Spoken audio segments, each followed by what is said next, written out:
मेथीची डाळ करणार आहोत आपण। तेल, जिरे, मोहरी, लसूण जिरं पेस्ट,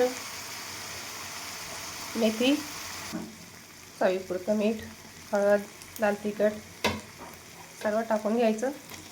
टमाटर पण टाकून घ्यायचे, पण छान भाजून घ्यायचं तेलामध्ये। छान आपला सगळा मसाला छान परतून झालेला आहे। मेथी खायची हिवाळ्याच्या दिवसामध्ये खूप छान असते। छान बघू शकता। आता आपण डाळ टाकून घेऊ।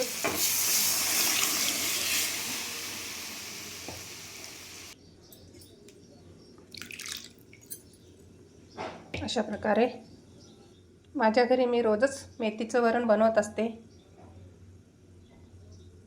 माझ्याकडे आज दोडक्याची भाजी, मेथीचं वरण, भात, चपाती। तुम्ही माझे व्हिडिओ बघता, कमेंट्स करा, लाईक करा, चॅनलला सबस्क्राईब करा। असाच सपोर्ट पाहिजे तुमचा मला। चला तर मित्रांनो, झालं आपलं वरण शिजलं आहे। मेथीची डाळ नक्की तुम्ही ट्राय करा, खूप छान असते। भेटूत आपण पुढच्या रेसिपीमध्ये। तोपर्यंत श्री स्वामी समर्थ।